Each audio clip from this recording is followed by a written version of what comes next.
ਸਾਹਿਬ ਸ੍ਰੀ ਗੁਰੂ ਗੋਬਿੰਦ ਸਿੰਘ ਜੀ ਮਹਾਰਾਜ ਸੰਗ ਨੰਬਰ 86 ਵਿੱਚ ਫਰਮਾ ਰਹੇ ਹਨ ਕਿ ਮੰਦਰ ਔਰ ਮਸਜਿਦ ਵਿੱਚ ਪੂਜਾ ਔਰ ਨਮਾਜ਼ ਵਿੱਚ ਠੀਕ ਠੀਕ ਉਸੇ ਤਰ੍ਹਾਂ ਕੋਈ ਅੰਤਰ ਨਹੀਂ ਹੈ। ਜਿਵੇਂ ਜਿਵੇਂ ਮਨੁੱਖਤਾ ਦੇ ਦ੍ਰਿਸ਼ਟੀਕੋਣ ਨਾਲ ਇਕੱਠੇ ਹੋਣ ਤੇ ਵੀ ਅਲੱਗ-ਅਲੱਗ ਦਿਖਾਈ ਦਿੰਦਾ ਹੈ। ਦੇਵ ਅਦੇਵ ਯਕਸ਼ ਗੰਧਰਵ ਤੁਰਕ ਔਰ ਹਿੰਦੂ ਦੇ ਨਾਮ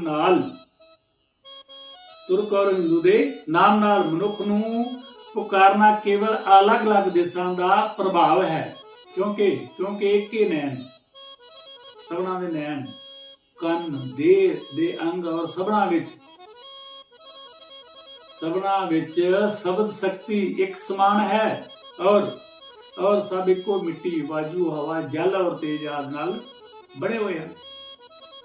ਇਨਸਾਨ ਪੰਜ ਤੱਤ ਦਾ ਪੁਤਲਾ ਹੈ ਨਾ, ਐਦਰ ਏਅਰ ਫਾਇਰ ਵਾਟਰ ਐਂਡ ਅਰਥ, ਪੰਜ ਤੱਤ ਦਾ ਪੁਤਲਾ ਹੈ। ਆਕਾਸ਼ ਹਵਾ ਪਾਣੀ ਅਗਨੀ ਔਰ ਪ੍ਰਿਥਵੀ। ਸੋ ਮੁਸਲਮਾਨਾਂ ਦਾ ਅੱਲਾਹ, ਹਿੰਦੂਆਂ ਦਾ ਵਿਸਾਤੀਤ ਪਰਮਾਤਮਾ, ਕੁਰਾਨ ਔਰ ਕੁਰਾਨ ਸਭ ਇੱਕ ਹੀ ਹਨ ਔਰ ਇਸ ਇੱਕ ਦੇ ਸਰੂਪ ਨਾਲ ਹੀ ਸਾਰੇ ਵਿਸ਼ਵ ਦਾ ਨਿਰਮਾਣ ਹੋਇਆ ਹੈ। ਕੂਕਤ ਫਿਰਤ केते रोवत मरत केते जल में डूबत केते आग में जलत है केते गंग बासी कते मक्का मदीना वासी केतक उदासी के परमाए ही फिरत है करवत सहत केते भरम में गड़त केते सुहा पे चढ़त केते दुख क्यों परत है ज्ञान में उड़त केते जल में रहत केते। ज्ञान के विहीन जब जारे ही मरता है। साहब श्री गुरु गोबिंद सिंह जी महाराज अपनी बाणी विच फरमा रहे हैं कि किन्ने ही जीव चीख पुकार कर रहे हैं, किन्ने ही रोंदे फिरदे हैं, किन्ने ही मर रहे हैं। अनेकां जीव अग विच सड़ रहे हैं, अनेकां ही पानी विच डुब रहे हैं, अनेकां जीव गंगा ते वास करते हैं, अनेकां ही मक्का मदीना विच वास करते हैं, अनेकां ही उदास होके इधर उधर भटकते फिरते हैं और अनेकां ही करवत भाव आरे की धार सहन करते हैं, आरियां नाल चराए जाते हैं और अनेकां ही अपने आप नूं जमीन ते सड़ सवा करवा लेंदे हैं और अनेकां ही शला सूलां दी सैया और अनेकां ही सूलां दी सैया ते लेट के दुख सहन करते हैं और अनेकां ही गगन विहार करते हैं और अनेकां ही जल विच प्रवाह हो जाते हैं। परंतु ज्ञान विहीन ये सब जीव व्यर्थ ही जी और मर रहे हैं। जीवन लेंदे हैं लख 84 भरदे हैं, मानस जन्म पायो नानक नाम संभाल सो दिन नेड़े आयो। एक ये मनुखा जन्म ही है, एक मनुखा जन्म सब तो उच्ची सरदार दुनी है, इसकी कदर कर लो। साहब ये सारा कर रहे ने इन्हां स्लोगनां दे विच, इन्हां संदां दे विच जी नूं इशारा कर रहे हैं। गिण के देखो कितना खोल के सारा इस सृष्टि का भी चिट्ठा खोल के रखी जाते हैं। जिस तरह इस कोल मालक का चिट्ठा खोलिया ये किदां दा है, कित्थे रहिंदा, किस तरह है, इसे तरह ये बनाई हुई कुदरत, इस कादर का भी चिट्ठा खोलिया तो इसकी कुदरत का भी चिट्ठा खोल रहे हैं कि इसकी कुदरत किदां दी है, कर की रही है, किहड़े कारां विहारां दे विच फसी हुई है। सो संग नंबर 90 विच कह रहे हैं कि सोध हारे देवता विरोधी हारे दानों बड़े, सोध हारे देवता विरोधी हारे दानों बड़े, बोध हारे बोधक प्रबोध हारे व्यापसी, कस हारे चंदन लगाई हारे चोआ चारे, पूज हारे पान चढ़ाई हारे लापसी,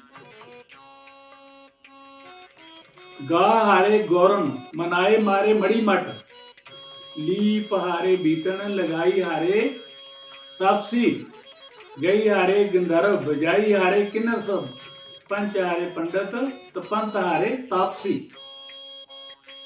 तो साहिब कमाल साहब श्री गुरु गोबिंद सिंह जी महाराज ਫਰਮਾ ਰਹੇ ਹਨ ਕਿ ਇਸ ਧਰਮ ਪਿਤਾ ਪਰਮਾਤਮਾ, ਇਸ ਪਰਮ ਪਿਤਾ ਪਰਮਾਤਮਾ ਨੂੰ ਪਾਉਣ ਲਈ ਦੇਵਤਿਆਂ ਨੇ ਖੋਜ ਕੀਤੀ, ਪਰੰਤੂ ਥੱਕ ਕੇ ਹਾਰ ਗਏ। ਸੋਧ ਹਾਰੇ ਦੇਵਤਾ ਵਿਰੋਧ ਹਾਰੇ ਦਾਨੋਂ ਬੜੇ।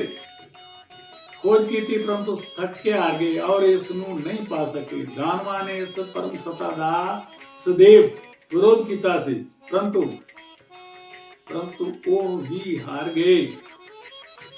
बोधक भाव बोधि बुद्धि जीव भी उसका जाप कर कर थक गए और जाप करने वाले प्रबोधि भी हार गए। पंडित लोग इस एक लई चंदन घसा घसा के हार गए और पत्थरां नूं भोग लगा लगा के हार गए। शमशान घाटां विच साधना करने वाले घौरी शमशान घाटां विच साधना करने वाले गौरी इस एक प्रभु नूं पाउण लई यतन कर कर हार गए और बबूती लगा लगा के घूमण वाले भी हार गए, थक गए। इस एक प्रभु परमेश्वर नूं पाउण लई गंधर्व यक्ष किन्नरगण अपना अपना गायन कर कर हार गए। पंडित तपस्वी तप कर करके हार गए। परंतु इस एक निराकार निरंकार प्रभु परमेश्वर परमात्मा ईश्वर अल्लाह गॉड दी अनंत दाता पार कोई भी नहीं पा सकिया। तो साहिब श्री गुरु गोबिंद सिंह जी महाराज 10वीं पातशाही दो जहान वाली मानवता दे मसीहा अपनी 10 ग्रंथ विचली अकाल उस्तुत बाणी विच जीव नूं भगती मार्ग दा रस्ता भगती मार्ग प्रदान करदे होए जीवां नूं समझा रहे हन कि जद तक असीं खुद रूहानी मंडलां दी तुनकार नहीं सुनदे, अनहद नाद नहीं सुनदे, उन्हां मंडलां विच भजन सिमरन करके नहीं पहुंचदे, ਸਾਡੇ ਲਈ ਉਹ ਮੰਡਲ ਇੱਕ ਖਿਆਲ ਤੋਂ ਵੱਧ ਨਹੀਂ ਹਨ।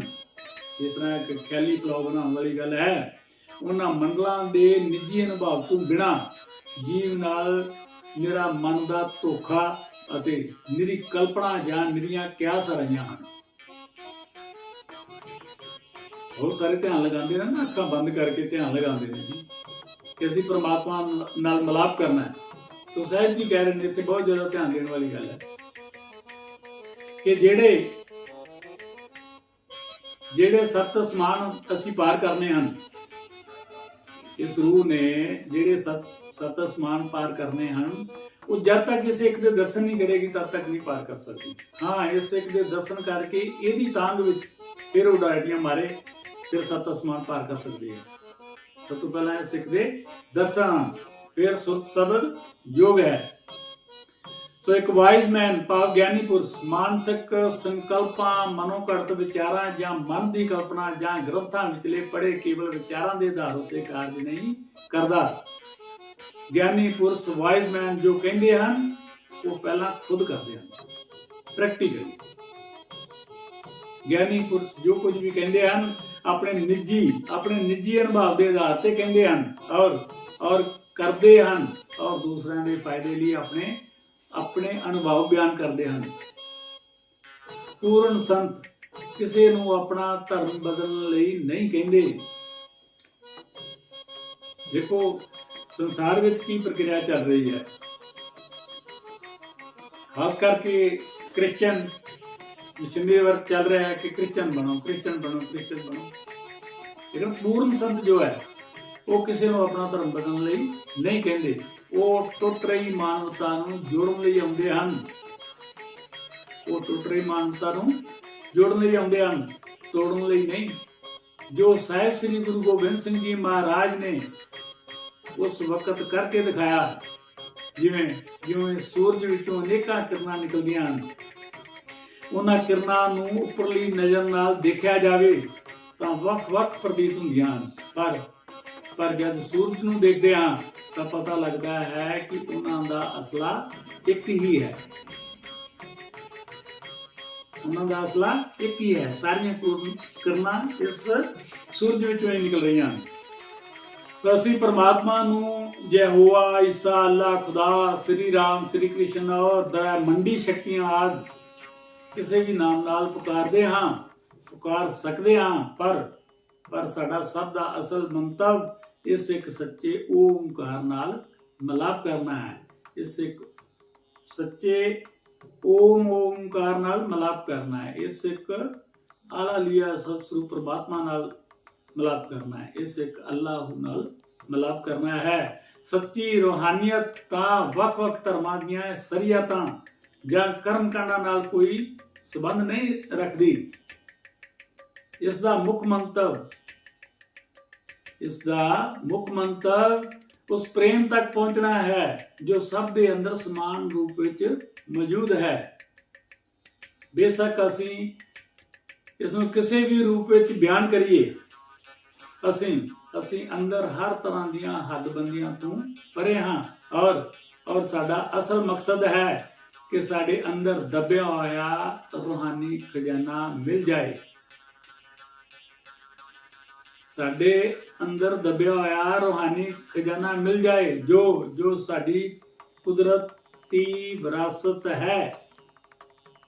ਸੰਤ ਮਹਾਂਪੁਰਖ ਉਸ ਖਜ਼ਾਨੇ ਦੀ ਜੁਗਤੀ ਸਿਖਾਉਣ ਲਈ ਹੀ ਆਉਂਦੇ ਹਨ ਔਰ ਉਹ ਇਸ ਪਰਮਾਤਮਾ ਦੇ ਨਿਜ ਘਰ ਜਾਂ ਸੱਚੇ ਸਰੋਤ ਵਿੱਚ ਵਾਪਸ ਸਮਾ ਚੁੱਕੇ ਹੁੰਦੇ ਹਨ। ਪੂਰਨ ਸੰਤ ਸੰਸਾਰ ਦੀ ਹਾਲਤ ਸੁਧਾਰਨ ਲਈ ਨਹੀਂ ਆਉਂਦੇ, ਬਲਕਿ ਸੰਸਾਰ ਰੂਪੀ ਭਾਵ ਸਾਗਰ ਵਿੱਚੋਂ ਨਾਮ ਜਪਾ ਕੇ ਸਿਮਰਨ ਕਰਾ ਕੇ ਜੀਵ ਨੂੰ ਵਾਪਸ ਮੁਕਤੀ ਧਾਮ ਲਿਜਾਣ ਲਈ ਆਉਂਦੇ ਹਨ। ਸੰਤ ਉਪਦੇਸ਼ ਦਿੰਦੇ ਹਨ ਕਿ ਇਹ ਦੁਨੀਆ ਨਾ ਕਦੇ ਸੁੱਖਾਂ ਦੀ ਨਗਰੀ ਬਣੀ ਹੈ ਤੇ ਨਾ ਹੀ ਬਣ ਸਕਦੀ ਹੈ। ਸਰਵ ਕੁਮਾਰ ਸਾਹਿਬ ਸ੍ਰੀ ਗੁਰੂ ਗੋਬਿੰਦ ਸਿੰਘ ਜੀ ਮਹਾਰਾਜ ਵੀ ਅਜਿਹਾ ਹੀ ਖੋਲ ਕੇ ਸਭ ਕੁਝ ਦੱਸ ਰਹੇ ਹਨ ਕਿ ਇਹ ਦੁਨੀਆ ਨਾ ਕਦੇ ਸੁੱਖਾਂ ਦੀ ਨਗਰੀ ਬਣੀ ਹੈ ਅਤੇ ਨਾ ਹੀ ਬਣ ਸਕਦੀ ਹੈ। ਜੇਕਰ ਸੰਤਾਂ ਦਾ ਇਹ ਉਪਦੇਸ਼ ਹੁੰਦਾ ਕਿ ਦੁਨੀਆ ਸੁੱਖਾਂ ਦੀ ਨਗਰੀ ਬਣ ਜਾਵੇ ਤਾਂ ਅੱਜ ਤੱਕ ਬਣ ਜਾਣੀ ਚਾਹੀਦੀ ਸੀ। ਪਰ ਇਸ ਤੋਂ ਉਲਟ ਸੰਤ ਮਹਾਤਮਾ ਉਪਦੇਸ਼ ਕਰਦੇ ਹਨ ਕਿ ਅਸੀਂ ਆਪਣਾ ਧਿਆਨ ਇਕਾਗਰ ਕਰਕੇ ਵਾਪਸ ਪਰਮੇਸ਼ਰ ਦੇ ਸ਼ਬਦ ਨਾਲ ਜੋੜ ਦਈਏ। ਸ਼ਬਦ ਦੇ ਅੰਤਰਮੁਖ ਸੰਗੀਤ ਦੀ ਸਹਾਇਤਾ ਨਾਲ ਮਨ ਆਪਣੇ ਨਿਜ ਘਰ ਜਾਂ ਸਰੋਤ ਵਿੱਚ ਵਾਪਸ ਸਮਾ ਜਾਂਦਾ ਹੈ।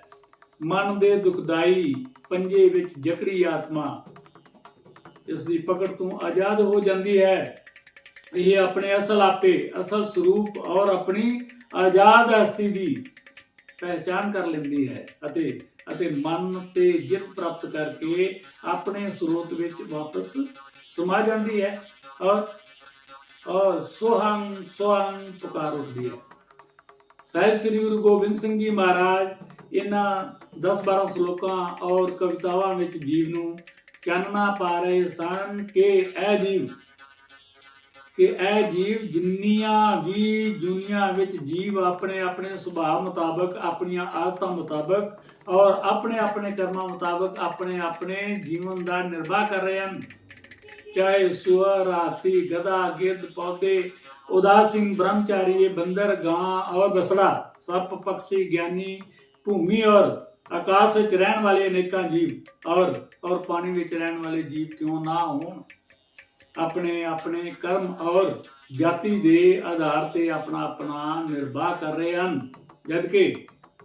ਜਦ ਕਿ ਜਿਸਨੇ ਇਹ ਸਾਰੀ ਸ੍ਰਿਸ਼ਟੀ ਰਚੀ ਹੋਈ ਹੈ, ਸ੍ਰਿਸ਼ਟੀ ਦਾ ਰਚੇਤਾ ਹੈ ਔਰ ਇਸ ਇੱਕ ਨੂੰ ਕਈ ਨਾਵਾਂ ਨਾਲ ਜਾਣਿਆ ਜਾਂਦਾ ਹੈ। ਭਾਵੇਂ ਕੋਈ ਇਸ ਨੂੰ ਮਾਧਵ, ਗੋਪੀਨਾਥ, ਗਵਾਲਾ, ਗੁੱਜਰ ਜਾਂ ਹੋਰ ਅਨੇਕਾਂ ਨਾਵਾਂ ਨਾਲ ਜਾਣਦਾ ਹੈ, ਪਰ ਸੰਸਾਰੀ ਜੀਵ ਇਸ ਦੇ ਗੂੜ ਰਹੱਸੇ ਨੂੰ ਤਾਂ ਸਮਝਦੇ ਹੀ ਨਹੀਂ। ਲੇਕਿਨ ਪ੍ਰੋਤ ਸ਼੍ਰੇਣੀ ਵੱਲੋਂ ਦੱਸੇ ਰਾਹ ਤੇ ਚੱਲ ਕੇ ਅੱਗੇ ਧਰਮਾਂ ਦੇ ਵਿਖੇੜਿਆਂ ਦੇ ਰਾਹ ਤੇ ਚੱਲ ਪੈਂਦੇ ਹਨ। ਜਦ ਕਿ ਇਹ ਪਰਮਾਤਮਾ ਪੂਰੇ ਵਿਸ਼ਵ ਦਾ ਪਾਲਕ, ਪੂਰੇ ਜਗਤ ਦਾ ਕਾਲ, ਦੀਨਾਂ ਦਾ ਬੰਧੂ ਔਰ ਸ਼ਤਰੂਆਂ ਦਾ ਨਾਸ਼ ਕਰਨ ਵਾਲਾ ਔਰ ਜਮ ਜਾਲ ਤੋਂ ਰਹਿਤ ਹੈ, ਜਿਸ ਨੂੰ ਜੋਗੀ, ਜਟਾਧਾਰੀ, ਤਪਸਵੀ, ਸਤੀ ਔਰ ਬ੍ਰਹਮਚਾਰੀ, ਸਾਧੂ, ਸੰਤ, ਫਕੀਰ ਭੁੱਖੇ ਪਿਆਸੇ ਰਹਿ ਕੇ, ਨਿਉਲੀ ਕਿਰਿਆਏ ਕਰਕੇ ਔਰ ਅਨੇਕ ਪ੍ਰਕਾਰ ਦੇ ਤਪ ਕਰਕੇ ਯਾਦ ਕਰ ਰਹੇ ਹਨ।